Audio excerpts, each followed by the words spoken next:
Hello students, आज हम start कर रहे हैं किरचॉफ रूल। किरचॉफ के दो रूल्स हैं और ये रूल्स स्टार्ट करने से पहले मैं आपको कुछ बेसिक टर्म्स के बारे में बताना चाहूँगा। बेसिक टर्म्स हैं जंक्शन, ब्रांच और लूप। ये स्टार्ट करने से पहले मैं आपको बता दूं, इससे पहले वाले लेक्चर्स में हमने कॉम्बिनेशन ऑफ सेल्स पढ़ा है, कॉम्बिनेशन ऑफ बैटरी पढ़ी है कि एक या एक से ज़्यादा बैटरीज अगर एक सर्किट में लगा दी जाए सीरीज़ में या पैरेलल में तो उनका क्या इम्पैक्ट होता है। मैक्सिमम करंट निकालना हमने सीखा है कि मैक्सिमम करंट की कंडीशन क्या होती है, कि किस केस में मैक्सिमम करंट फ्लो होगा। ये सब हम इससे पहले वाले लेक्चर्स में पढ़ चुके हैं। अगर आपने वो नहीं देखा है तो it is highly recommended that you must watch the previously prepared lectures. Okay, so start करते हैं। सबसे पहला मतलब जो सबसे पहला टर्म जो मैं आपको बताना चाहूँगा वो है जंक्शन। जंक्शन क्या होता है? जंक्शन एक ऐसा पॉइंट होता है जहाँ पे दो से ज़्यादा करंट्स एक पॉइंट पर मिलती है। एक ऐसा पॉइंट जहाँ पर दो से ज़्यादा करंट मीट कर रही हो। ये वाला पॉइंट देखिए, यहाँ पर ये वाली करंट आ रही है, ये वाली करंट भी आ रही है और ये यहाँ से निकल रही है। तो दो से ज़्यादा करंट जिस भी पॉइंट पर मीट करेंगे उसको हम क्या बोलेंगे? जंक्शन। Next is branch. कोई भी दो जंक्शन के बीच के एलिमेंट्स को एक ब्रांच में काउंट किया जाता है। कोई भी दो जंक्शन के बीच के जितने भी एलिमेंट्स होंगे हम उसको एक ब्रांच में काउंट करेंगे। एलिमेंट्स क्या होते हैं? एलिमेंट्स में आपको बता देता हूँ। एलिमेंट्स वो सारे कंपोनेंट्स होते हैं जो कि सर्किट में कनेक्टेड होते हैं, जैसे रेजिस्टेंस हो गया, कैपेसिटर हो गया, बैटरी हो गई। ये सारे हम इनको क्या बोलेंगे? इन सबको हम एलिमेंट्स बोलेंगे। एक होता है लूप। लूप किसी भी एक क्लोज्ड कर्व पाथ को हम क्या बोल देंगे? लूप बोल देंगे। लूप की खास बात ये होती है कि जहां से आप स्टार्ट करते हो अपना पाथ ट्रेवल करने के बाद आप उसी पॉइंट पर आके रुक जाते हो। जैसे कि एक सर्कुलर पाथ में एक लड़का जॉगिंग कर रहा है तो जहां से वो स्टार्ट करता है वो उसी पॉइंट पे वापस आके रुकता है, या उसी पॉइंट के चारों तरफ वो बार बार घूमता रहता है। तो जिस पे आप डिस्प्लेसमेंट कहते हो, the displacement is zero because from where he is starting he is and terminating on the same point. तो डिस्प्लेसमेंट जीरो हो जाता है। ऐसे मतलब एक क्लोज्ड पाथ में डिस्प्लेसमेंट जीरो हो जाता है। तो यहाँ पर जो लूप है, लूप हमने क्लोज्ड पाथ को ही बोला है। ये मैंने आपके सामने एक सर्किट बनाया हुआ है। अब इस सर्किट में हम क्या करेंगे? जंक्शंस को, ब्रांच को और लूप को आइडेंटिफाई करेंगे ताकि आप लोगों को इन सब के बीच का डिफरेंस जो है वो क्लियर हो जाए। ठीक है, सबसे पहले हम करते हैं जंक्शन को आइडेंटिफाई। ये देखिए जंक्शन मैंने लिखा है। अब इस ब्रांच में देखिए दो या दो से ज़्यादा करंट्स कौन से पॉइंट पर मीट कर रही हैं। यहाँ पर जैसे हम क्या करते हैं, बैटरी से हमेशा करंट को हम बाहर निकालेंगे। यहाँ पर करंट I1 आ रही है, यहाँ पर करंट I2 आ रही है। ठीक है, I1 करंट यहाँ पर आ रही है, I2 करंट यहाँ पर आ रही है। यहाँ पर सिर्फ दो है बट हमें चाहिए दो से ज़्यादा। दो से ज़्यादा कहाँ पर आ रही है? दो से ज़्यादा आ रही है यहाँ पर। यहाँ से I2 आई, इस पॉइंट पर यहाँ से I2 आई, यहाँ से I1 आ गई। यहाँ से निकलेगी बाहर कौन? अब अंदर भी I1 आई है, अंदर I1 भी अंदर आई है, I2 भी अंदर आई है, तो निकलेगी बाहर क्या? I1 प्लस I2, ये बाहर निकलेंगे। ठीक है, इट इज़ क्वाइट ऑब्वियस कि किसी भी जंक्शन पर अगर I1 आया है, मतलब अगर किसी भी जंक्शन पर अगर हम करंट की बात करते हैं, करंट की एडिशन की बात करते हैं, मान लीजिए 10 चार्जेस इस पॉइंट पर आए हैं, यहाँ से भी 10 चार्जेस यहाँ पर आए हैं, तो बाहर कितने निकलेंगे? बाहर 20 निकलेंगे। It is quite obvious. तो इसलिए मैंने यहाँ पर बोला कि I1 करंट यहाँ पर आया है, I2 करंट भी यहाँ पर आया है, तो टोटल करंट कितनी बाहर निकलेगी? टोटल करंट निकलेगी I1 प्लस I2। तो F एक ऐसा पॉइंट है जहाँ पर दो से ज़्यादा करंट्स एक पॉइंट पर मीट कर रही हैं। कौन कौन सी हैं? दो से ज़्यादा करंट, एक हो गई I1, एक हो गई I2 और तीसरी कौन सी है? बाहर जाने वाली I1 प्लस I2। ठीक है, तो जंक्शन हो गया पॉइंट F। F को हमने क्या बोल दिया? जंक्शन। और कौन सा जंक्शन है यहाँ पर? ये C वाला, C भी एक जंक्शन है। देखिए A जंक्शन क्यों नहीं है? क्योंकि यहाँ पर सिर्फ दो ही करंट्स मीट कर रही हैं। एक I2 हो गया और बस यहाँ पर सिर्फ एक I2 ही घूम रही है। B पॉइंट पर क्या है? B पर क्या है? देखिए B पर ये यहाँ से कौन सी घूम रही है? ये यहाँ से I1 प्लस I2 गई और यहाँ पर कौन सी वापस आ गई? यहाँ पर सिर्फ I1 वापस आ गई और I2 ऊपर चली गई और यहाँ पर I2 आ गई। ये करंट का डिस्ट्रीब्यूशन कैसे करना है ये भी मैं आपको सिखाऊंगा। अभी आप बस जंक्शन पर कंसिडर करिए, जंक्शन पर कंसंट्रेट करिए, क्योंकि जंक्शन मैंने आपको अभी सिखाया है। ठीक है, सी पॉइंट पर देखिए, सी पॉइंट पर इधर कौन गया? I2 गया, इधर कौन गया? I1 गया, और यहाँ से कौन आ रहा है? यहाँ से आ रहा है I1 प्लस I2। ठीक है, तो तीन करंट्स हो गए। आप चाहें तो कंफ्यूजन अगर आपको हो रहा है तो I1 प्लस I2 को I3 भी अज्यूम कर सकते हैं। F पॉइंट पर कौन कौन हो गए? अंदर आने वाले कौन कौन हो गए? जंक्शन की तरफ आने वाले जंक्शन की तरफ आने वाले हो गए I1 और I2 और जंक्शन से दूर जाने वाले कौन से हो गए I3। तो एक ही पॉइंट पर F पॉइंट पर तीनों करंट्स मीट कर रही हैं, तो इसलिए हमने F को क्या बोला, जंक्शन। A को जंक्शन क्यों नहीं बोला, क्योंकि A पर सिर्फ एक ही करंट है। B को जंक्शन क्यों नहीं बोला, क्योंकि B पर सिर्फ एक ही करंट है, कौन सी, I2। C को हमने जंक्शन क्यों बोला, क्योंकि C पर दो से ज्यादा करंट्स मीट कर रही है, कौन सी, एक I3, एक I1 और एक I2। ठीक है, तो जंक्शन कौन कौन से हो गए, जंक्शन हो गए F और C। ब्रांच, ब्रांच कौन सी होगी, ब्रांच हो गए जैसे यहां पर F और C एक ब्रांच है, क्योंकि दो, मैंने क्या डेफिनेशन बताई थी, दो जंक्शन के बीच वाले जितने भी एलिमेंट्स होंगे वो सेम ब्रांच के कहलाएंगे। तो ये दो जंक्शन के बीच के एलिमेंट्स हो गए, ये सारा का सारा FC एक ब्रांच हो गई, FC को हमने एक ब्रांच बोल दिया। ठीक है, बेसिकली ब्रांच वो पार्ट या ब्रांच वो हिस्सा होता है जहां पे करंट के पास कोई और रास्ता नहीं होता, करंट को सिर्फ एक ही रास्ते से जाना पड़ता है। करंट मतलब पूरी ब्रांच में करंट कैसी रहती है, सेम। जैसे यहां से देखिए EF भी एक ब्रांच हो गई, क्योंकि E और F में भी करंट नहीं बदल रही है। ठीक है, ED भी एक ब्रांच हो गई, क्योंकि E और D में भी करंट नहीं बदल रही है। या फिर आप कह सकते हो F और D ये पूरी एक ब्रांच हो गई, या F और C ये पूरी भी एक ब्रांच हो गई, D और C ये भी एक ब्रांच हो गई। ठीक है, और पूरी FC मैंने यहां पर लिखी दिया है, पूरा FC एक ब्रांच है। ठीक है, यहां पर देखिए AB एक ब्रांच है, BC भी एक ब्रांच है और AF भी एक ब्रांच है। ठीक है, ये सारे क्या हो गए, ये सारे ब्रांचेस हो गए। ब्रांचेस में करंट क्या रहती है, करंट सेम रहती है। तो जहां तक करंट सेम है, जहां तक करंट सेम है आप उसको क्या बोलोगे, एक ब्रांच। जहां पर करंट अलग अलग हो गए, करंट अलग अलग कहां पर होती है, जंक्शन पे करंट अलग अलग हो जाती है। ठीक है, जंक्शन हमने कर लिया, ब्रांच हमने कर लिया, लूप। अब लूप क्या होता है, आप इस सर्किट में कोई भी एक पार्ट चूज कर लो। A, सपोज आपने A स्टार्ट किया, अब A से भागकर आप F तक गए, F से जाकर सीधा C तक, फिर B तक, फिर A तक। तो आपने एक क्लोज्ड पाथ इस तरह से बनाया। कहां से स्टार्ट किया, आपने स्टार्ट किया A से, फिर कहां गए F तक, फिर कहां गए C तक, फिर कहां गए B तक, और फिर वापस कहां पर आ गए A पर। तो लूप क्या हो गया, एक लूप हो गया A F C B, ये एक लूप हो गया। ठीक है, और भी आप, या फिर आप चाहो तो A से F तक गए, फिर F से C तक नहीं जाके आप कहां गए, F E। तो A F E D B A, ये वापस से एक लूप हो गया। A F E D C B A, ये एक लूप बन गया, ये बहुत बड़ा लूप बन गया। ये यहां से स्टार्ट किया आपने A से E तक, फिर E से D तक, फिर D से C तक, फिर D से B तक, ये एक लूप बन गया, बड़ा सा लूप बन गया। एक लूप आप यहां से और भी बना सकते हो, जैसे F से अगर आप स्टार्ट करते हो, F से स्टार्ट करते हो, F से कहाँ गए, F से आप गए E पर, E से गए आप D पर, D से कहाँ गए C पर, फिर C से कहाँ से आ गए, वापस से F पर आ गए। तो ये भी एक लूप बन गया। इस तरह से हम अलग अलग लूप्स क्रिएट कर सकते हैं। लूप क्रिएट करना, इनिशियल पोजीशन चूज करना आपके हाथ पे। आप चाहो तो B से स्टार्ट करके B पे एंड कर सकते हो, A से स्टार्ट करके A पे एंड कर सकते हो, E से स्टार्ट करके E पर एंड कर सकते हो, चॉइस आपकी है। ठीक है, तो ये सारे एलिमेंट्स आपको बताने जरूरी थे, क्योंकि अब हम स्टार्ट करेंगे किरचॉफ के रूल्स। तीन एलिमेंट्स हमने सीखे, सॉरी तीन टर्म्स हमने सीखे। तीन टर्म्स कौन कौन सी हैं, एक जंक्शन है, एक है लूप और एक है ब्रांच। आई होप तीनों के बीच में आपको डिफरेंस क्लियर हो गया होगा। जंक्शन में क्या होता है, दो या दो से ज्यादा करंट्स एक पॉइंट पर मीट करती हैं। ब्रांच क्या होता है, ब्रांच एक वो टर्मिनल होता है जहां पर करंट क्या रहती है, करंट सेम रहती है। फिर उसके बाद होता है लूप। लूप क्या होता है, लूप एक ऐसा क्लोज्ड पाथ होता है जहां पर इनिशियल पॉइंट और कमेंसिंग पॉइंट, मतलब स्टार्टिंग पॉइंट और एंडिंग पॉइंट क्या होता है, सेम होता है। ठीक है, ए से स्टार्ट करके ए तक ही वापस आना एक लूप कहलाएगा, एफ से स्टार्ट करके एफ पे वापस आना एक लूप कहलाएगा। क्लोज्ड पाथ, उसको हम क्या बोलते हैं, लूप।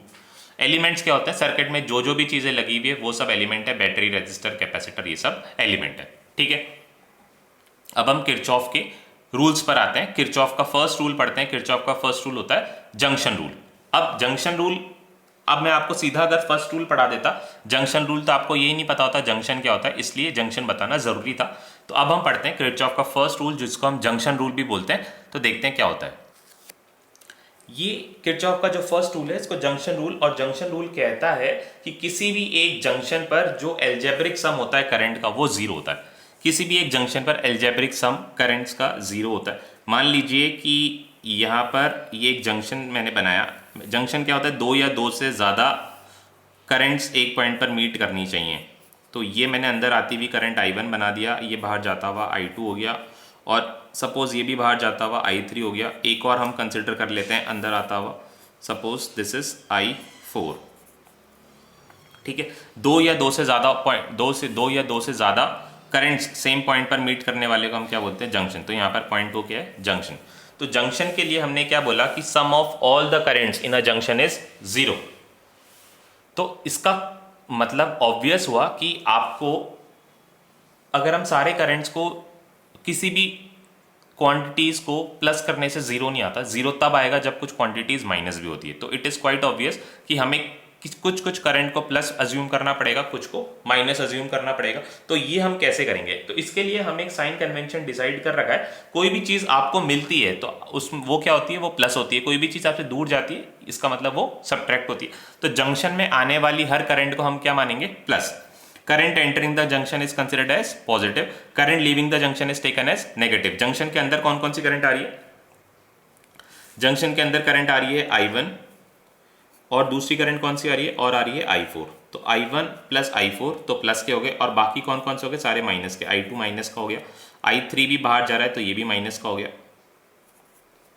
ठीक है, मान लीजिए यहाँ पर एक ब्रांच और है और दिस इज I5 भी बाहर जा रहा है तो I5 भी क्या हो गया, I5 भी माइनस का हो गया। तो हमने क्या बोला है, जंक्शन में एल्जेब्रिक सम सारे करंट्स का क्या होता है, एल्जेब्रिक सम सारे करंट्स का होता है 0।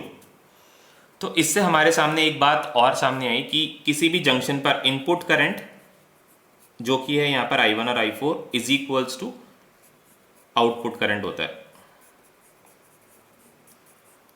मतलब अंदर जाती हुई करंट्स और बाहर आती हुई करंट का जो सम होता है, अंदर आते हुए करंट और बाहर जाते हुए करंट का जो सम होता है वो क्या होता है, वो 0 होता है। इसका क्या मतलब है, अंदर आते हुए चार्जेस और बाहर जाते हुए चार्जेस क्या होंगे, बराबर होंगे। क्योंकि जितनी ही चीज किसी पॉइंट पर आएगी उतनी ही चीज उस पॉइंट से बाहर जाएगी। ठीक है, O पर मान लीजिए 100 चार्जेस अगर आ रहे हैं I1 और I4 के रास्ते से, मतलब या I1 या I4 100 चार्जेस को O पर लेकर आ रहे हैं, तो O से 100 चार्जेस ही बाहर जाएंगे। O पर कोई चार्ज इकट्ठा नहीं हो रहा, O पर कोई भी चार्ज रुक नहीं रहा, जितनी आ रही है उतनी ही जाएंगी। फॉर सपोज जयपुर में 2 ट्रेन आ रही हैं या 3 ट्रेन आ रही हैं, तो 3 ट्रेन अगर जयपुर में आ रही हैं और जयपुर में 3 ट्रेन की रुकने की जगह है, तो कुछ देर बाद जयपुर में से सारी ट्रेन चली जाती है या जो प्लेटफॉर्म हो जाता है वो खाली हो जाता है। इसका क्या मतलब है कि तीनों ट्रेन चली गई हैं। एक भी ट्रेन अगर प्लेटफॉर्म पे रुकती है तो वो 0 नहीं होता है। तो हमने क्या बोला है कि यहाँ पर सब कुछ 0 हो गया, मतलब जितनी भी चीजें आई थी वो सारी की सारी चली गई है। मतलब अंदर आने वाली चीजें और बाहर जाने वाली चीजें क्या होंगी, बराबर। ठीक है, तो इसलिए हमने बोला input current is always equals to output current. इसलिए मैंने यहाँ पर एक स्टेटमेंट लिखा है, ये बहुत इंपॉर्टेंट है। It implies that current entering the junction is equal to current leaving the junction.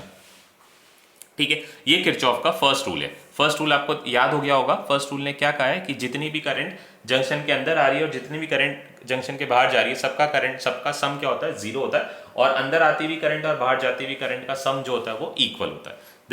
इसने हमने क्या करा, हमने यहाँ पर सारी करंट्स जंक्शन पर जितनी भी करंट्स थी सबको क्या कर दिया, ऐड कर दिया। सम क्या होना चाहिए, 0। ये क्या है, ये किरचॉफ का नियम है, ये हमने नहीं बनाया है, हमने अपनी मर्जी से नहीं लिखा है, ऐसा किरचॉफ ने बोला। ठीक है, और फिर इससे हमने क्या कंक्लूड कर लिया, इससे हमने ये समझ लिया कि अंदर आने वाले करंट्स और बाहर जाने वाले करंट्स क्या होते हैं, बराबर होते हैं। अंदर आने वाले करंट्स का कितना समय, I1 प्लस I4, बाहर जाने वालों का कितना समय, I2 plus I3 plus I5। तो ये क्या होगा, ये 0 होगा। ठीक है, ये हो गया 0। चलिए अब इसके बाद हम पढ़ते हैं किरचॉफ का सेकंड रूल, जिसको हम बोलते हैं पोटेंशियल रूल या वोल्टेज रूल, या फिर लूप लॉ भी उसको कोई बोलते हैं। कई लोग उसको लूप लॉ या मैश लॉ भी बोलते हैं, तो हम उसको वोल्टेज रूल से ही पढ़ेंगे। जंक्शन रूल से ज्यादा आपके काम आएगा वोल्टेज रूल, और ये थोड़ा सा टफ भी है क्योंकि इसमें साइन कन्वेंशंस में बच्चे ज्यादातर गलतियां कर देते हैं। तो आपको कंफ्यूज होने की जरूरत नहीं है, आप अपने कंसेप्ट्स को स्ट्रांग रखेंगे तो आप मिस्टेक्स नहीं करेंगे। तो वोल्टेज रूल पढ़ते हैं। It states that the sum of the voltages across all the elements in a closed loop within the single direction is 0। इसने ये बोला है कि एक क्लोज लूप अगर हमने कंसिडर करा, जैसे AFCB, हमने कौन सा लूप कंसिडर करा, AFCB हमने कंसिडर करा, AFCB। मतलब हम कहाँ से कहाँ ट्रेवल करें, A से F तक, F से C तक, फिर सी से बी तक, फिर बी से ए तक, यह हमने ट्रेवल किया। इसमें जितने भी एलिमेंट्स आए सबके अक्रॉस जो पोटेंशियल का सम आया वो क्या होगा, 0। किस किस के अक्रॉस, ये जो लूप है, कौन सा loop, A F C B, इसमें जितने भी एलिमेंट्स आए इन सबके अक्रॉस पोटेंशियल का जो सम होगा वो 0 होगा। तो 0 बनाने के लिए कुछ चीज़ें पॉजिटिव होनी चाहिए, कुछ चीज़ें नेगेटिव होनी चाहिए। तो कौन सी चीज़ पॉजिटिव लेनी है और कौन सी चीज़ नेगेटिव लेनी है ये मैं आपको बताता हूँ। इसको लूप के जो लॉज होते हैं, लूप के जो साइन कन्वेंशन होते हैं, इनको आप एकदम पक्का ध्यान रखना है। आपको बहुत सारी बुक्स में साइन कन्वेंशन अपोजिट भी मिल सकता है, कुछ जो मैंने बताया वो उसका उल्टा बताएंगे, बट आंसर दोनों से ही क्या आएगा, इक्वल। तो आपको दोनों में से कोई भी एक चूज कर लेना है कि आइदर मैं जो फॉलो कर रहा हूँ, मैं एनसीईआरटी को फॉलो कर रहा हूँ। अगर आपको कोई दूसरा साइन कन्वेंशन आपको ज़्यादा पसंद आता है, आप वो भी कंसिडर कर सकते हैं, बट जो मैं कंसिडर कर रहा हूँ एनसीईआरटी के अकॉर्डिंग कंसिडर करके मैं आपको बता रहा हूँ, और ज़्यादातर बुक में आपको यही मिलेगा। सबसे पहले आप ट्रेवल कर रहे हैं यहाँ पर ए से एफ तक, ए से एफ तक गए, यहाँ पर आपको कोई भी एलिमेंट नहीं मिला। अगर आपको कोई भी एलिमेंट नहीं मिला, एलिमेंट नहीं है तो पोटेंशियल डिफरेंस आएगा ही नहीं। तो क्या रहेगा यहाँ पर, पोटेंशियल ए और एफ के बीच में पोटेंशियल 0। अब जैसे ही आप एफ से सी तक गए, एफ से सी तक गए तो आपको मिली एक बैटरी, ठीक है, बैटरी मिली। अब आप बैटरी के हाई यहां से गए, इस टर्मिनल से इस टर्मिनल पर गए, मतलब ये वाला जो टर्मिनल है ये पॉजिटिव टर्मिनल है, दूसरा टर्मिनल कौन सा है, नेगेटिव। तो आप हाई पोटेंशियल यहाँ पर अगर इसको एम पॉइंट कंसिडर करते हैं और इसको एन पॉइंट कंसिडर करते हैं, आप कहाँ से कहाँ गए, आप एन से एन पर गए। पोटेंशियल ज़्यादा किस पर है, पोटेंशियल ज़्यादा एम पर है, क्योंकि एम पॉजिटिव से कनेक्टेड है, नेगेटिव से कनेक्टेड है। तो आप गए हाई पोटेंशियल से लो पोटेंशियल तक। अगर हमने यहाँ पर ऐसे लिख कर देखा V M minus V N, मतलब potential at M minus potential at N, ये आंसर क्या आना चाहिए, पॉजिटिव आना चाहिए, ये नेगेटिव आना चाहिए। पोटेंशियल देखिए कहाँ पर ज़्यादा है, एम पर ज़्यादा है, क्योंकि एम कहाँ पर कनेक्टेड है, पॉजिटिव से कनेक्टेड है, और एन कहाँ से कनेक्टेड है, नेगेटिव से कनेक्टेड है। तो आप कहाँ से कहाँ गए, आप हाई पोटेंशियल से लो पोटेंशियल पर गए, तो आपने अगर इसको माइनस किया V M minus V N, तो क्या आना चाहिए, ये आना चाहिए पॉजिटिव। तो ऐसे ही अगर आप सर्किट में हाई पोटेंशियल से लो पोटेंशियल पर जाओगे, मतलब बैटरी के पॉजिटिव से बैटरी के नेगेटिव पर जाओगे, तो आपको क्या साइन कंसिडर करना है, इसका पॉजिटिव साइन कंसिडर करना है, ठीक है। इसके बाद आपको मिला सामने एक रेजिस्टेंस। इस रेजिस्टेंस में करंट की डायरेक्शन देखिए, करंट कहाँ से कहाँ फ्लो हो रहा है, करंट की डायरेक्शन ये मैं यहाँ पर वापस बता देता हूँ, ये करंट की डायरेक्शन है। करंट हमेशा, करंट के लिए ध्यान रखिए, करंट हमेशा कहाँ से कहाँ फ्लो करता है, करंट हमेशा high potential to low potential flow करता है। तो हाई पोटेंशियल कहाँ पर होगा, हाई पोटेंशियल होगा यहाँ पर, इस पॉइंट को आप मान लीजिए P और इस पॉइंट को आप मान लीजिए Q। अब आप करंट कहाँ से कहाँ फ्लो करती है, करंट हमेशा high potential to low potential flow करती है। तो पोटेंशियल कहाँ पर ज़्यादा है, वी पी पर पोटेंशियल ज़्यादा है और वी क्यू पर पोटेंशियल कम है, ठीक है। आप कहाँ से कहाँ गए, आप क्यू से पी पर गए, तो इसको मैं क्यू लिख देता हूँ और इसको पी बना देते हैं। आप कहाँ से कहाँ गए, आप क्यू से पी पर गए, मतलब आप गए लो पोटेंशियल से हाई पोटेंशियल। हमें कैसे पता क्यू पर पोटेंशियल कम है, क्योंकि करंट कहाँ से कहाँ आ रही है, करंट पी से क्यू पर आ रही है, और करंट हमेशा कहाँ से कहाँ तक कहाँ पर आती है, करंट हमेशा high potential to low potential आती है।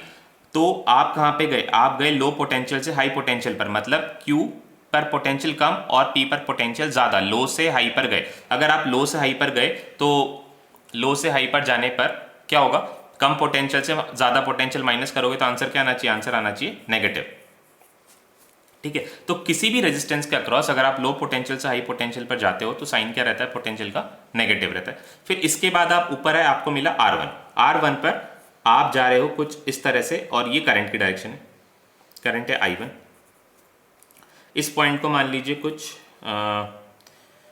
T मान लेते हैं, इसको S मान लेते हैं। आप कहाँ से कहाँ जा रहे हैं, आप T से S जा रहे हैं, और करंट भी कहाँ से कहाँ जा रही है, T से S जा रही है। करंट कहाँ से कहाँ फ्लो करती है, हमेशा high potential to low potential.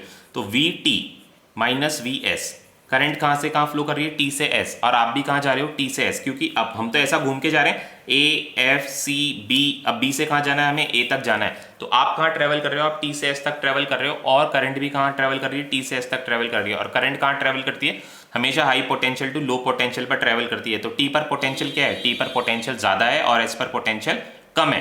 तो जब आप T से S की तरफ जा रहे हो तो T पर पोटेंशियल ज़्यादा और S पर पोटेंशियल कम, तो VT माइनस VS क्या आना चाहिए, VT माइनस VS आना चाहिए पॉजिटिव। तो इसलिए जब आप करंट की डायरेक्शन में जा रहे हो किसी भी रेजिस्टेंस के अक्रॉस, तो वहाँ पर पोटेंशियल क्या आता है, पॉजिटिव।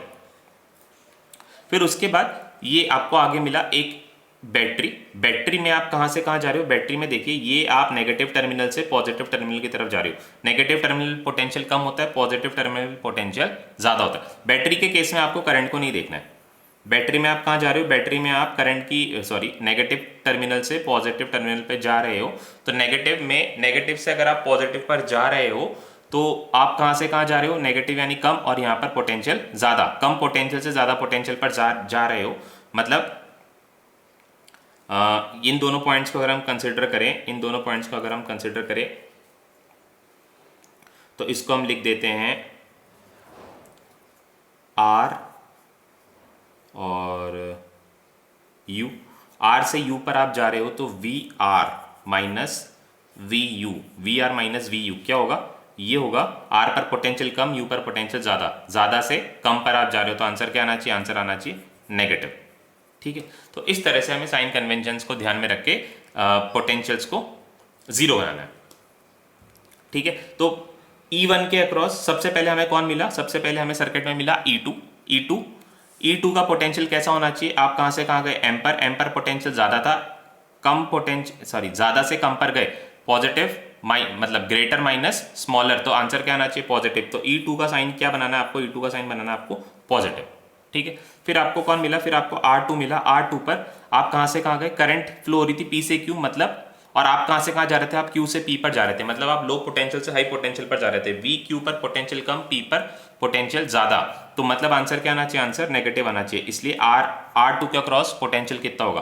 पोटेंशियल होता है I इंटू R, तो यहां पर करंट कितनी है? इस ब्रांच में करंट है I2, तो I2 इंटू R2, ये तो हो गया पोटेंशियल, और साइन कौन सा लगाना है हमें? साइन लगाना है नेगेटिव।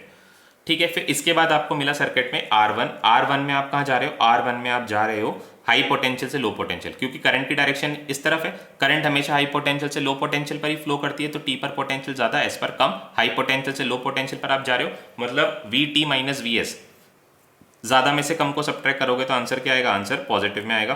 तो यहां पर R1 पे करंट कितनी हो गई? I1 और R1, दिस इज पोटेंशियल, और साइन क्या आएगा? प्लस का। फिर इसके बाद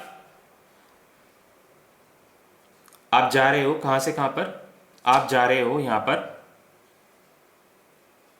R से U पर। R पर पोटेंशियल कम और U पर ज्यादा, कम से ज्यादा पर आप जा रहे हो, मतलब VR माइनस VU, इसकी वैल्यू क्या आनी चाहिए? इसकी वैल्यू आनी चाहिए नेगेटिव, मतलब minus E1 is equals to क्या आ गया? Is equals to 0। यही किरचॉफ का रूल है। किरचॉफ के रूल में यही बोला है कि किसी भी क्लोज्ड किसी भी लूप में क्या बोला है उसने? किसी भी लूप में जितने भी एलिमेंट्स होंगे सब पर जो भी पोटेंशियल होगा उनका सम 0 होगा। तो हमने क्या करा? इस लूप में, कौन से लूप में? A F C B में जितने भी एलिमेंट्स थे, कौन कौन से? पहले हमें E2 मिला, E2 पर पोटेंशियल कितना? हमने पोटेंशियल कंसिडर करा E2, और साइन कैसा आया? इसका साइन पॉजिटिव आया। कैसे? मैंने आपको बता दिया, आप जा रहे थे हाई पोटेंशियल से लो पोटेंशियल पर, इसलिए हमने लिया पॉजिटिव। फिर P से Q में हमें पता है Q लो पोटेंशियल पर है। कैसे डिसाइड किया Q लो पोटेंशियल पर है? क्योंकि करंट हमेशा हाई पोटेंशियल से लो पोटेंशियल पर फॉलो करती है। एक चीज में आपको कंफ्यूज नहीं होना है कि जब आप बैटरी को देखोगे तब आप करंट को नहीं देखोगे। बैटरी की प्लेट्स को डिसाइड करके आप देख लोगे कौन सा टर्मिनल हाई पर है, कौन सा लो पर है, फिर आप पोटेंशियल देख लोगे। ये M हाई पॉजिटिव है तो इसका पोटेंशियल ज्यादा हो गया, N छोटे टर्मिनल से कनेक्टेड है, इसका मतलब इसका पोटेंशियल कम हो गया। यहाँ पर आप जब रेजिस्टेंस पर आओगे तो आप पोटेंशियल को देखोगे।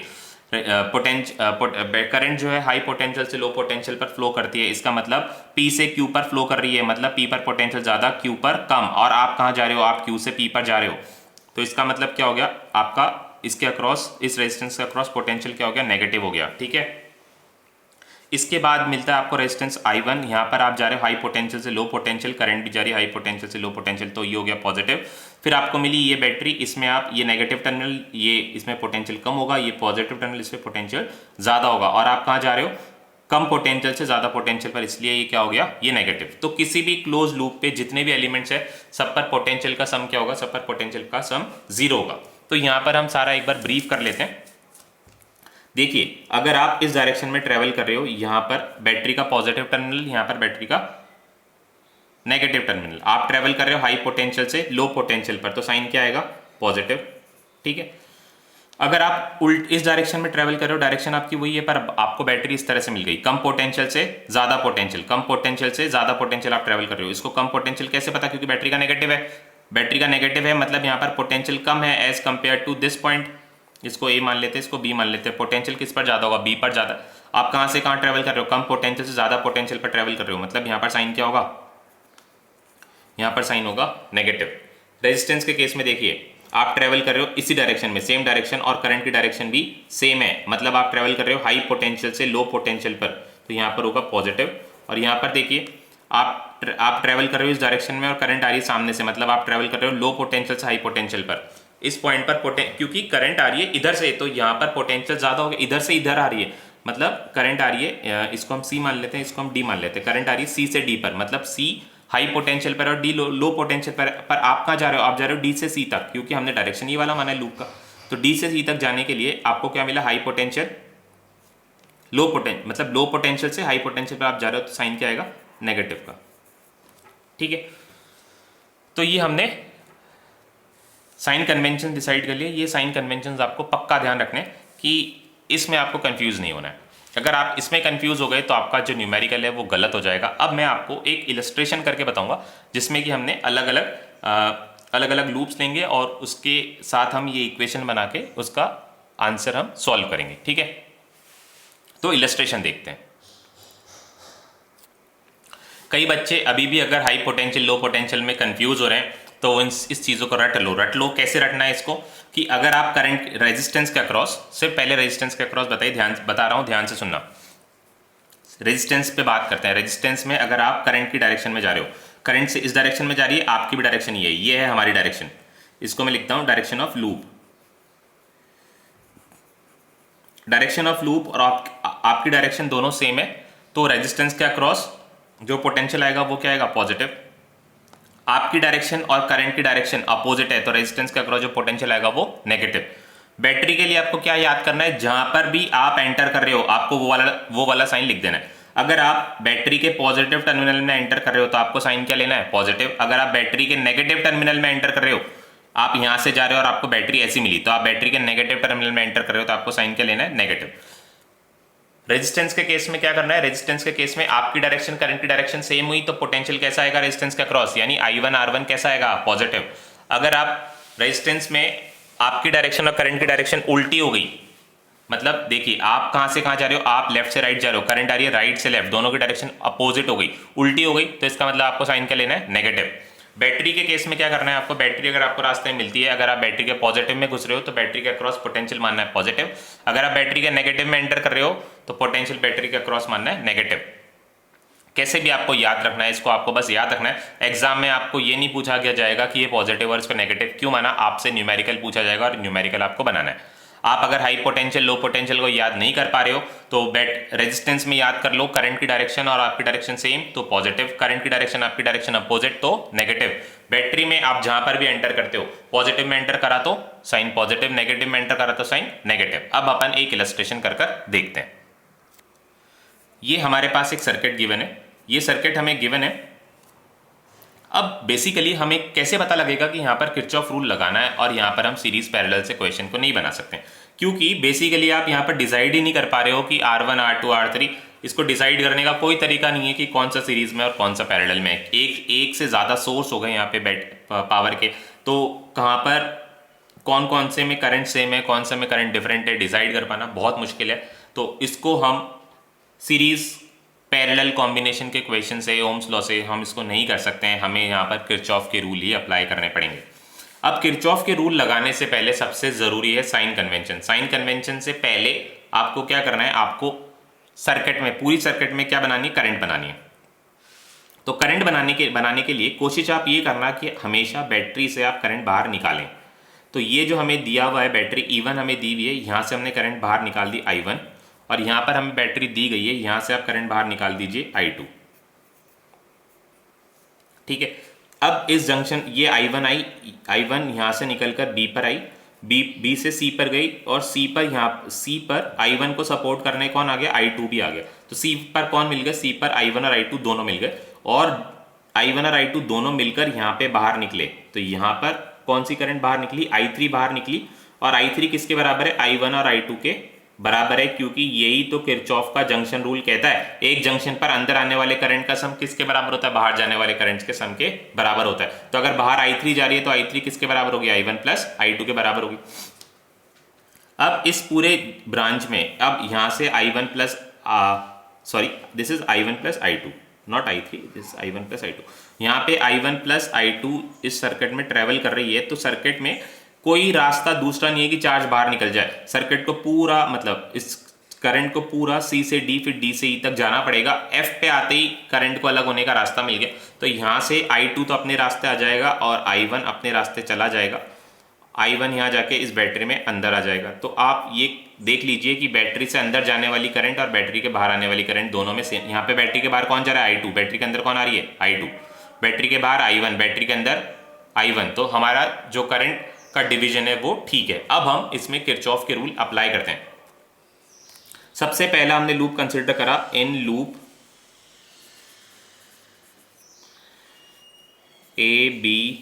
ABCFA। ये लूप हमने कंसिडर करा। आपको जाना है A से B तक, फिर B से C तक, फिर C से F तक, और फिर F से A तक, और इस तरह से आपका जो लूप है वो कंप्लीट हो रहा है। ठीक है, तो पहले हम स्टार्ट करते हैं A से। अब आप कहाँ पे एंटर करें, देखिए बैटरी के नेगेटिव टर्मिनल पे एंटर करें। तो इसको आपको क्या मानना है, इसको E1 को आपको माइनस मानना है। ये मैंने आपको सिखा दिया, क्योंकि यहाँ पर पोटेंशियल क्या है, यहाँ पर पोटेंशियल लो है और यहाँ पर पोटेंशियल ज़्यादा है। आप कहाँ से कहाँ जा रहे हो, लो पोटेंशियल से हाई पोटेंशियल पर जा रहे हो। कैसे भी कान को इस तरफ से पकड़ लो या घुमा के पकड़ लो, बात एक ही है। तो हमने क्या बोला, आप बैटरी के नेगेटिव टर्मिनल में एंटर कर रहे हो तो E1 नेगेटिव का हो गया। फिर आप आगे गए, अब यहाँ पर आपकी डायरेक्शन करंट की डायरेक्शन सेम है, दोनों की सेम है। तो यहाँ पर क्या ले लेना है आपको, I1 R1 ले लेना है। और पोटेंशियल के टर्म्स में देखें, करंट कहाँ से कहाँ ट्रेवल करती है, हाई पोटेंशियल से लो पोटेंशियल, और आप भी कहाँ जा रहे हो, हाई पोटेंशियल से लो पोटेंशियल। तो यहाँ के पोटेंशियल को यहाँ के पोटेंशियल से माइनस करोगे तो आंसर क्या आएगा, पॉजिटिव। मान लीजिए ये पॉइंट Q है, ये पॉइंट R है। Q के पोटेंशियल को R के पोटेंशियल में से माइनस करोगे, सॉरी हाँ, Q के पोटेंशियल में से R के पोटेंशियल को माइनस करोगे तो आंसर क्या आएगा, पॉजिटिव आएगा। ठीक है, तो यहाँ पर मैंने बोला है जब आपकी डायरेक्शन और करंट की डायरेक्शन सेम होगी तो इसके अक्रॉस, R1 के अक्रॉस जो पोटेंशियल है वो क्या होगा, वो पॉजिटिव होगा। फिर आप यहाँ से गए, यहाँ पर कोई भी एलिमेंट नहीं है, फिर आपको मिला R2। अब R2 में देखिए, आप इस C से जा रहे हो F तक और करंट आ रही है F से C तक, तो मतलब दोनों की डायरेक्शन उल्टी हो गई। तो यहाँ पर क्या कंसिडर करना है, यहाँ पे हमें नेगेटिव कंसिडर करना है, माइनस I2 R2। ठीक है, यहाँ से करंट I2 आ रही है और आप इस तरह से जा रहे हो, C से F तक जा रहे हो, तो करंट की डायरेक्शन, आपकी डायरेक्शन उल्टी हो गई, तो यहाँ पे हमें नेगेटिव कंसिडर करना है। फिर आपको मिली यहाँ पर एक बैटरी। बैटरी क्या है, बैटरी को देखिए आप, बैटरी के पॉजिटिव टर्मिनल में आप एंटर कर रहे हो, बैटरी के पॉजिटिव टर्मिनल में एंटर कर रहे हो, तो साइन कैसे लेना है, बैटरी का पॉजिटिव लेना है। इसकी बैटरी का जो पोटेंशियल वो हमें लेना है, वो पॉजिटिव कंसिडर करना है। अब यहाँ पर हम आ गए F पर, और F से हम वापस आए A पर, बीच में कोई एलिमेंट नहीं है, तो हमारे सारे एलिमेंट्स कंप्लीट हो गए, हमने सबको लिख दिया और ये क्या बन गया, 0। ठीक है, तो अगर हम इसको लिखना चाहेंगे, थोड़ा सा ईजी बनाना चाहेंगे, तो हम इसको लिख सकते हैं I1 R1 minus I2 R2, और E1 उधर चला गया तो ये पॉजिटिव बन गया, और माइनस E2 उधर चला गया तो E2 भी, सॉरी E2 तो नेगेटिव का बन गया और E1 पॉजिटिव का बन गया इधर आके, और ये एक इक्वेशन हमारे पास आ गई। अब हम इसके ऊपर वाला लूप कंसिडर करते हैं। ऊपर वाले लूप में हमें जाना है यहाँ से, कहाँ से, F से C तक, फिर C से D तक, फिर D से E तक, और फिर E से वापस F तक। ये लूप हमने अज्यूम करा है। ठीक है, सबसे पहले आपको F से स्टार्ट करते हैं। हमने लूप लिया है in loop F C D E, this is F C D E and again F। ये लूप हमारा कंप्लीट हो गया। F से स्टार्ट करके F से ही F पर ही वापस आ गए, तो लूप कंप्लीट हो गया।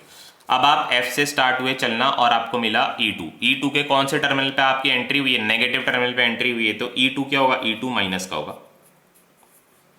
फिर आपको मिला रेजिस्टेंस R2, आपकी डायरेक्शन और करंट की डायरेक्शन यहाँ पर सेम है, तो इसके अक्रॉस जो पोटेंशियल होगा वो पॉजिटिव होगा, क्या होगा, I2 R2। फिर आप आगे गए, आपको मिला R3 पे आपकी डायरेक्शन, करंट की डायरेक्शन, दोनों डायरेक्शन सेम है, तो क्या मानना है, आप कहाँ से कहाँ जा रहे हो, हाई पोटेंशियल से लो पोटेंशियल पर, तो पोटेंशियल क्या रहेगा इसके अक्रॉस, दोनों का डिफरेंस क्या आएगा, हाई से लो, मतलब बड़े में छोटे को सब्ट्रैक्ट करना, आंसर क्या आएगा पॉजिटिव। और वैसे भी करंट की डायरेक्शन आपकी डायरेक्शन सेम है तो आंसर क्या आएगा पॉजिटिव आएगा। I1 इसको I3 को मैं क्या लिख देता हूँ यहाँ पर I1 प्लस I2 लिख देता हूँ और इंटू R3। फिर आप गए E पर और कोई एलिमेंट नहीं है, फिर E से वापस F पर कोई एलिमेंट नहीं है, तो ये बन गया हमारी सेकंड इक्वेशन, ये बनी हमारी फर्स्ट इक्वेशन और ये बनी हमारी सेकंड इक्वेशन। इसको थोड़ा सा और सिंप्लीफाई कर देते हैं हम। सिंप्लीफाई करने के लिए हम क्या करते हैं, इसको बना देते हैं E2 को तो इधर ले जाते हैं अलग से, तो E2 पॉजिटिव हो गया। एक मिनट, E2 को राइट हैंड साइड में लेके आए तो E2 तो पॉजिटिव हो गया। और यहाँ पर क्या क्या बचा, यहाँ पर बचा I2 R2, इस ब्रैकेट को ओपन करोगे तो यहाँ पर आ जाएगा R3 I2 R3 plus R3 I1 R3 is equals to क्या हो गया, इज इक्वल्स टू E2 हो गया। तो इस तरह से हमारे पास एक ये इक्वेशन आ गई, एक ये इक्वेशन आ गई। इन दोनों को सॉल्व करके हम I1 और I2 की वैल्यूज कैलकुलेट कर सकते हैं। ठीक है, अब एक क्वेश्चन हम कर लेते हैं न्यूमेरिकल वैल्यूज जिसमें हमें गिवन होगी और उसके हम इक्वेशन बना के आंसर निकाल लेते हैं, जिससे कि आपके कंसेप्ट थोड़े और क्लियर हो जाए। ये क्वेश्चन हमें दिया हुआ है, इसको हम सॉल्व करते हैं यूजिंग किरचॉफ्स रूल। इसमें बैटरी में हमें 2 बैटरीज दे दी गई हैं और ये कनेक्शन इस तरह से कि हम इसमें कॉमन पोटेंशियल यूज करके, कुछ भी यूज करके हम ये इसको वेरीफाई नहीं कर पा रहे कि इसमें रेजिस्टेंस सीरीज में है या पैरेलल में है। तो हम क्या करेंगे, हम किरचॉफ्स रूल अप्लाई करेंगे। किरचॉफ रूल अप्लाई करने से पहले मैंने आपको बताया था, सबसे पहले आपको बनानी होती है करंट इस तरह से बनानी होती है कि हमेशा कोशिश ये करना कि बैटरी से करंट बाहर ही निकले। कई बार सिचुएशंस ऐसी भी आ जाएंगी कि आप ये डिसाइड नहीं, मतलब आप हमेशा बैटरी से करंट बाहर निकाल नहीं पाओगे, कई बार सिचुएशन ऐसी आ जाएगी। तो आप उस केस में ये कोशिश करना कि ज़्यादा से ज़्यादा बैटरी से आप करंट बाहर निकाल पाओ। ठीक है, तो यहाँ पर एक बैटरी थी, इसमें करंट बाहर निकाल दी, यहाँ पर दूसरी बैटरी है, इसमें से भी हमने करंट बाहर निकाल दी, इसमें से I1 बाहर निकाल दी, इसमें से I2 बाहर निकाल दी। अब देखिए इस I1 का क्या हुआ, I1 गई यहाँ से F से A तक गया, A से B तक गया और B पे जाके रुका। B पे जाके जब ये रुका तो इसने देखा कि ये यहाँ से I2 जो कि D से C तक पहुंचा, C से B तक पहुंचा, तो B पर बन गया एक जंक्शन। यहाँ से आ रहा है I1 और यहाँ से आ रहा है I2, तो यहाँ से निकलने वाली करंट क्या होगी, यहाँ से निकलने वाली करंट हो जाएगी I3 और I3 किसकी इक्वल होगी, जंक्शन रूल क्या कहता है, अंदर आने वाली करंट के बराबर होगी। अंदर आने वाली कौन सी current, I1 plus I2। Apply हो गया किरचॉफ का जंक्शन रूल, अंदर आने वाली करंट बाहर जाने वाली करंट के बराबर। ठीक है, यहाँ पे ये वाली करंट कौन सी, I1 प्लस I2 यहाँ पर आई, फिर I1 तो अपने रास्ते चली गई और I2 अपने रास्ते चली गई। तो हमारा करंट बैटरी के अंदर बाहर जाने वाली करंट कौन सी थी, I1, और वही करंट बैटरी के अंदर आ गई। यहाँ पे देखिए बैटरी के बाहर जाने वाली करंट I2 और वही करंट बैटरी के अंदर आ गई। हमारा करंट डिस्ट्रीब्यूशन अब ठीक है। ठीक है, इस तरह से वेरीफाई एक बार कर लेना कि बैटरी के अंदर और बाहर जाने वाली करंट बराबर होनी चाहिए, तो करंट डिस्ट्रीब्यूशन सही होगा। अदरवाइज आपको करंट डिस्ट्रीब्यूशन पे थोड़ा सा वर्क और करने की जरूरत होगी। अब हम इस पे इक्वेशन बनाते हैं, तो लूप कौन सा कंसिडर करना है, तो लूप हम कंसिडर करते हैं इन लूप, यहां से स्टार्ट कर लेते हैं F A B E again F से स्टार्ट करके वापस F पर आ गई, ये हमारी चॉइस है, कहीं से भी शुरू करके कहीं पर वापस आ सकते हैं। F से स्टार्ट करके हम कहां पर आ गए, F पर वापस आ गए। ठीक है, तो हमारा लूप इस तरह से कुछ चला, F से A पर, A से B पर, B से E पर और फिर E से वापस कहाँ पर, E से वापस से F पर, ये हमारे लूप। तो आप गए यहाँ पे, आपको क्या मिला, बैटरी का नेगेटिव टर्मिनल, तो आपको क्या लिख देना यहाँ पर -12 बैटरी का EMF आपको दिया हुआ है। इस केस में हम क्या लिखते थे अब तक, E इस तरह से लिख रहे थे, पर यहाँ पर हमें 12 वोल्ट दिया हुआ है तो हमने क्या लिख दिया यहाँ पर -12। अब आपकी डायरेक्शन करंट की डायरेक्शन सेम है, जब सेम लेते हैं तो क्या करते हैं हम, सेम डायरेक्शन में आपकी डायरेक्शन करंट की डायरेक्शन जब दोनों सेम होती है तो रेजिस्टेंस का क्रॉस पोटेंशियल कैसा रहता है, पॉजिटिव रहता है। तो यहाँ पर पोटेंशियल आ जाएगा पॉजिटिव I1 × 5, या हम इसको 5I1 लिख देते तो ज़्यादा कन्वीनियंट रहेगा, 5I1। ठीक है, फिर इसके बाद आप गए A से B तक, A से अगर आप B तक गए और करंट की डायरेक्शन भी सेम, बट यहाँ पर कोई एलिमेंट ही नहीं है, तो पोटेंशियल क्या होगा, पोटेंशियल सेम होगा A और B पर, कोई हमें यहाँ पर कुछ भी नहीं लिखना है क्योंकि पोटेंशियल यहाँ पर डेवलप ही नहीं हो रहा। पोटेंशियल किसका क्रॉस आएगा, रेजिस्टेंस आना चाहिए, रेजिस्टेंस है नहीं, तो A और B के बीच में पोटेंशियल 0, तो हम यहाँ पर कुछ नहीं लिखेंगे। फिर आप आइए यहाँ पर आप जा रहे हैं B से E तक, रास्ते में मिला ये रेजिस्टेंस कितने ओम का, 2 ओम का, तो आपकी डायरेक्शन करंट की डायरेक्शन सेम है, तो क्या कंसिडर करना है, पॉजिटिव कंसिडर करना है, 2i1 प्लस i2। और ये अब आगे जाइए, कोई भी एलिमेंट नहीं है यहाँ पे एंटर होने के बाद, ये हो गया 0। तो इक्वेशन को थोड़ा सा सिंप्लीफाई कर लेते हैं, 5i1 प्लस ये 2i1 होके यहाँ से मल्टीप्लाई होके बाहर आएगा प्लस 2i2, और ये 12 वहाँ जाके क्या हो जाएगा, पॉजिटिव का। तो ये क्या बन गया, ये बन गया 7i1 plus 2i2 is equals to 12। अब दूसरा लूप हम कंसिडर करते हैं, दूसरा लूप हम कंसिडर करते हैं ये वाला। आपको जाना है D से C तक, फिर C से B तक, B से E तक, और E से वापस से D तक। तो लूप हमें लेना है कौन सा, लूप हमें लेना है इन लूप हमें लेना है इन लूप कौन सा, D C B E D, D C B E D, ये वाला लूप हमें कंसिडर करना है।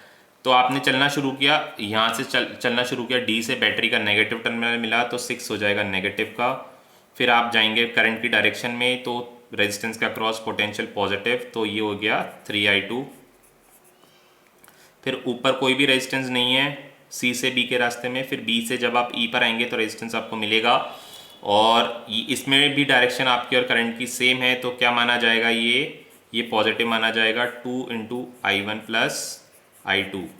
फिर आगे कोई भी एलिमेंट नहीं है और आप D पॉइंट पर वापस आ गए, तो इसको हमने बना दिया 0। इक्वेशन को सॉल्व करके ये क्या आया, ये आया 3i2 plus 2i1 plus 2i2 is equals to 6। तो 2i1 plus 5i2 is equals to 6। This is equation 1 and this is equation 2 from 1 and 2। अब आपने ये 10th क्लास में बहुत किया है, एलिमिनेशन मेथड से या फिर सब्स्टिट्यूशन मेथड से इक्वेशन को सॉल्व किया है।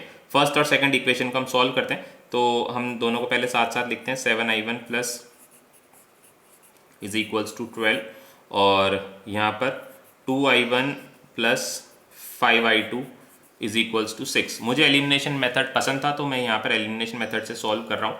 आप सब्स्टिट्यूशन से, क्रॉस मल्टीप्लिकेशन से, किसी से भी कर सकते हैं।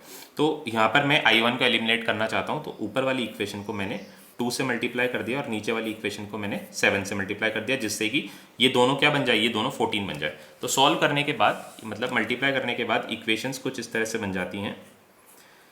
तो ऊपर वाली को 2 से कर रहे हैं तो 14i1 plus 4i2 is equals to 24, ठीक है। फिर नीचे 14i1 plus 35i2 is equals to 42। अब आप यहाँ पर साइंस चेंज कर सकते हैं ताकि हम कैंसिलेशन कर सकें। ये भी पॉजिटिव का है तो नेगेटिव का हो जाएगा, प्लस 14 माइनस 14 कैंसिल हो गया। ये क्या बना, ये बना माइनस 31i2, और यहाँ पर ये बना माइनस 42 माइनस 24 कितना होगा, ये 18 हो जाएगा। एक बार आप कैलकुलेशन चेक कर लेना, मेरे हिसाब से 18 ही आना चाहिए, 18 ही आना चाहिए, ठीक है। अब दिस इज i2 की वैल्यू क्या निकली यहाँ पे, i2 की वैल्यू यहाँ पे निकली, i2 is equals to, minus से माइनस कैंसिल हो गया, 18/31, ठीक है। ये 18/31 किसकी वैल्यू निकल गई, i2 की वैल्यू निकल गई। अब i1 की वैल्यू कितनी होगी, i1 की वैल्यू निकालने के लिए i2 की वैल्यू किसी भी इक्वेशन में पुट कर दोगे, किसी भी एक इक्वेशन में पुट कर देना। अब इक्वेशन 1 या इक्वेशन 2 में, इक्वेशन 1 में पुट कर देते हैं हम 7i1 plus 2 into 18/31 is equals to 12। यहाँ से जब आप सॉल्व करोगे तो आपको i1 निकल कर मिलेगा, i1 निकालने से आपको मिलेगा आंसर, मैं डायरेक्टली यहाँ पर लिख देता हूँ, आप सॉल्व करके देख लेना, ये आपको मिलेगा 48/31, ठीक है। तो हमारे पास i1 और i2 की वैल्यू आ गई। अब सपोज आपसे क्वेश्चन में पूछा गया है फाइंड द करंट थ्रू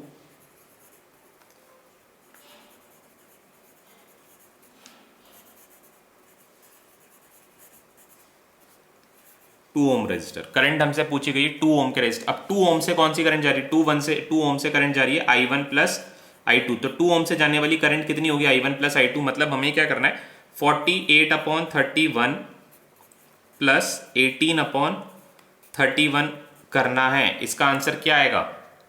इसका आंसर आ जाएगा 8 और 8 16 और इसको ऐड करोगे तो आ जाएगा 66/31। This is the current through 2 ohm resistor. इस तरह से आप क्या कर सकते हैं, किरचॉफ रूल को यूज करके किसी भी ब्रांच में से करंट को कैलकुलेट कर सकते हैं।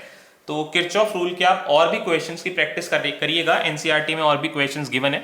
और कोई भी डाउट होगा तो आप कमेंट में मेरे को पोस्ट कर सकते हैं या डायरेक्टली व्हाट्सएप भी कर सकते हैं। आपके डाउट जितने हो सके मैं क्लियर यहाँ से करूंगा। ठीक है, तो आज हम इतना ही कर रहे हैं किरचॉफ रूल। आप किरचॉफ रूल के बहुत सारे न्यूमेरिकल्स प्रैक्टिस करना। इसका एक न्यूमेरिकल बोर्ड में पक्का आता है 3 मार्क्स का, पक्का। किरचॉफ रूल का न्यूमेरिकल बन गया तो आपके 3 मार्क्स बोर्ड में पक्के हो जाते हैं। ठीक है, तो किरचॉफ रूल का बहुत इंपॉर्टेंट है, इसका एक न्यूमेरिकल बोर्ड में जरूर से जरूर पूछा जाता है। 95% चांसेस होते हैं कि बोर्ड में किरचॉफ रूल का क्वेश्चन आता है। कोई से भी ईयर का पेपर उठाकर देख लो, किरचॉफ रूल का एक क्वेश्चन जरूर से मिल जाएगा आपको बोर्ड के पेपर्स में।